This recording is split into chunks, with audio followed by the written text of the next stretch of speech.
សួស្តីអ្នកទាំងអស់គ្នាថ្ងៃនេះយើងមកធ្វើសម្លស្ងោរស្ពៃកញ្ញ់ជាមួយនឹងប្រហិតត្រីសម្រាប់គ្រឿងផ្សំយើងមានប្រហិត3ខាំប្រហិតកោសសាច់រួចហើយនឹងមានស្លឹកខ្ទឹមជាមួយនឹងខ្ទឹមសចិញ្ច្រាំរួចដែរផ្នែកបន្លែយើងមានបន្លែស្ពៃកញ្ញ់គល់ហើយនឹងស្លឹកខ្ញុំដាក់ផ្សេងគ្នា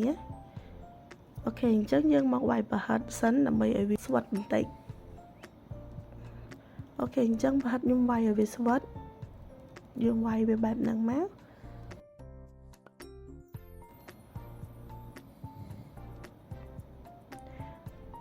មុននឹងវាយខ្ញុំដាក់ខ្លាញ់បន្តិចឲ្យដើម្បីកុំឲ្យវាស្អិតជាប់នៅក្នុងចាន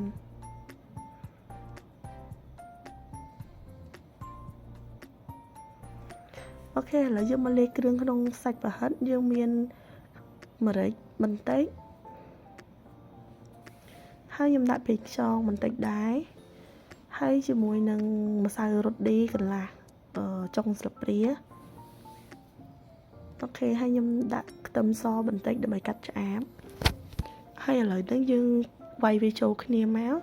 យើងវាយវាចូលគ្នាឲ្យសព្វដើម្បីឲ្យរសជាតិវាស្មើគ្នាទាំងអស់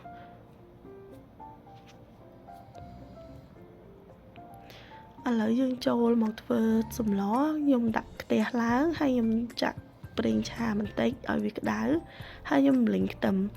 សម្រាប់អ្នកខ្លះគឺគាត់អត់ចង់ម្លិញខ្ទឹមគាត់អាចដាក់ជាយឺហឺក្រៀមបានប៉ុន្តែខ្ញុំគឺខ្ញុំម្លិញខ្ទឹមដើម្បីវាឈ្ងុយ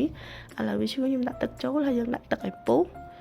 បន្ទាប់ពីពុះមកគឺយើងបង់ប្រហិតចូលទៅសាច់ប្រហិតដែលយើងបានវាយវាហើយទុកវាមិញហ្នឹង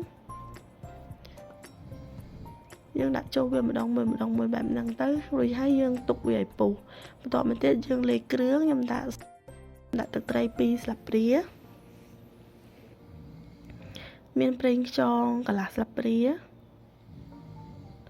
ជាមួយនឹងប៊ីចេងចុង1ចុងស្លាបព្រាហើយនឹងអំបិល1ចុងស្លាបព្រាសម្រាប់ស្ករគឺខ្ញុំដាក់ស្ករត្នោតកន្លះស្លាបព្រាដែរបន្ទាប់មកទៀតខ្ញុំដាក់ម្រេច1ចុងស្លាបព្រាហើយយើងកូរវាឲ្យសព្វមកបន្ទាប់មកទៀតយើងភ្លក់គ្រឿងវាថាវារសជាតិវាល្មមនៅឥឡូវរសជាតិវាល្មមហើយអញ្ចឹងខ្ញុំដាក់បន្លែផ្នែកគល់ស្ពៃមុន